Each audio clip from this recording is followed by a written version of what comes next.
भाजपा प्रदेश अध्यक्ष सीपी जोशी ने कपासन में आयोजित अभिनंदन समारोह को संबोधित करते हुए कहा कि देश के प्रधानमंत्री नरेंद्र मोदी जो कहते हैं वह करके दिखाते हैं। गरीब किसान और सैनिक के सम्मान के लिए प्रधानमंत्री मोदी कटिबद्ध है। 10 वर्षों के अपने कार्यकाल में मोदी जी ने कई अभूतपूर्व निर्णय लिए, साथ ही देश की विश्व में नई पहचान बनी है।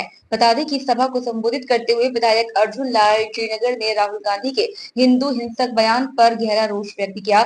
इस दौरान विधानसभा क्षेत्र के हजारों महिला पुरुष कार्यकर्ता उपस्थित थे। कपासन पहुंचने पर भाजपा कार्यकर्ताओं द्वारा बुलडोजर से पुष्प वर्षा कर प्रदेश अध्यक्ष सीपी जोशी का भव्य स्वागत किया गया। सीपी जोशी का साइकिल से सभा स्थल पर पहुंचना रहा आकर्षण का केंद्र। प्रदेश अध्यक्ष जोशी ने कार्यकर्ताओं के आग्रह पर उसकी इलेक्ट्रॉनिक साइकिल पर पीछे विधायक अर्जुन लाल जी नगर को बिठाकर सभा स्थल पहुंचे।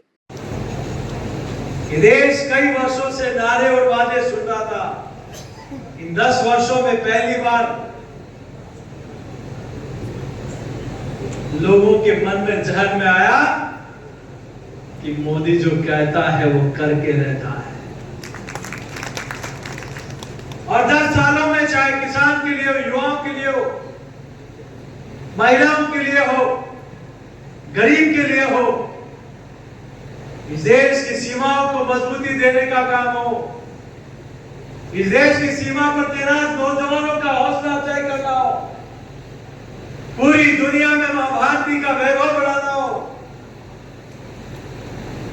इस देश को आर्थिक शक्ति बनाना हो, इस देश को परमाणु संपन्न हमारे आधुनिक हथियारों से लैस करना हो, हर गरीब का मकान बनाना हो, शौचालय बनाना हो, गांव में सड़कों के साथ हाईवे बनाना हो,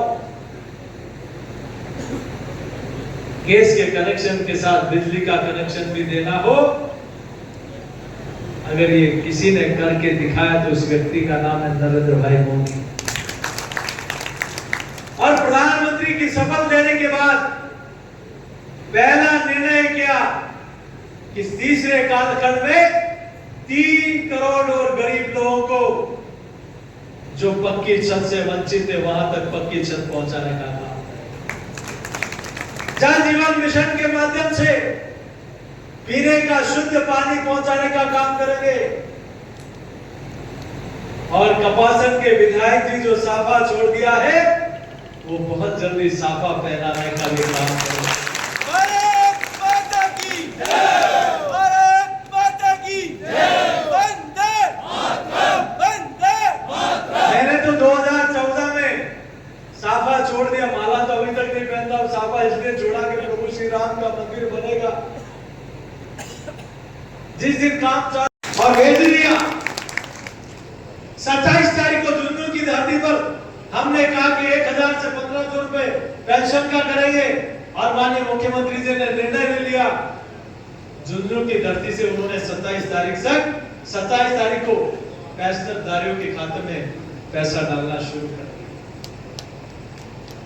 हम लोगों ने कहा था कि एक तो अशोक गहलोत जी की सरकार थी जो अंतिम 6 महीने में 5 महीने में कहा कि हम 500 रुपए में एक सिलेंडर देंगे।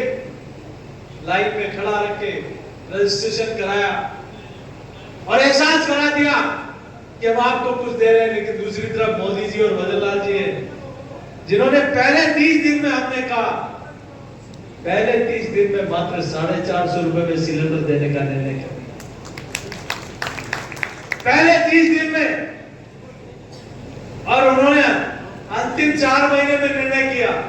ये साफ अंतर नजर आता है। और अब तो ये डबल इंजन की सरकार में इसलिए विश्वास के साथ कह रहा हूं, ये 5 साल कपासन विधानसभा के विकास का इतिहास बनेगा। ये दावे के साथ, चाहे सड़क हो, चाहे इरिगेशन हो, चाहे पेयजल हो,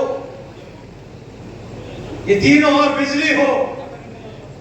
और बिजली में भी आज मैं आपके सामने कह के जा रहा हूं, ये बिजली का संकट क्यों आया?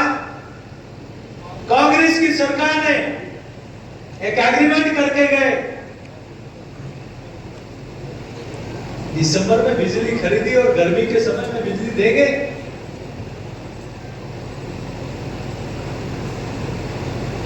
जितनी मेगावाट बस 2 मिनट इतनी जल्दी साफा पहनने को मिल जाएगा नरेंद्र मोदी जी के साथ।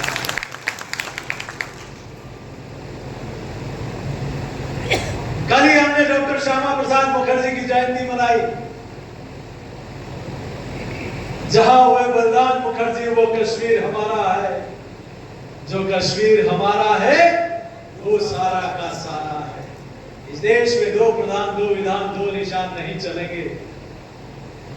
अब जो वरिष्ठ लोग बैठे हैं, तुलजा साहब, बंसीलाल नड्डा साहब, कई लोग यहाँ बैठे हैं जिन्होंने जनसंघ के जमाने से, और चित्तौड़गढ़ लोकसभा तो बहुत सौभाग्यशाली है। जब 1951 में जनसंघ की स्थापना के बाद 52 में जब पहला आम चुनाव हुआ, उसमें देश भर में 3 लोकसभा जीती गई, जिसमें स्वयं डॉक्टर श्यामा प्रसाद मुखर्जी थे, और 3 सीटों में 1 सीट चित्तौड़ लोकसभा की थी। 3 सीटों में 1 सीट उस समय 1952 में। इन दिनों में तेल नहीं, देश चलाना खेल नहीं, जब कांग्रेस नारे लगाती थी, आप लोगों ने उस समय भी मुंह तोड़ जवाब दिया और चित्तौड़गढ़ लोकसभा में दिया जलाने का काम किया। मध्य प्रदेश अस्तित्व में नहीं आया उस समय तक, और वहां का नीमच और पूरा भाग यहाँ चित्तौड़ लोकसभा में आता था। बैरिस्टर उमाशंकर द्विवेदी जो नीमच के रहने वाले थे, उस समय चित्तौड़गढ़ के सांसद बने।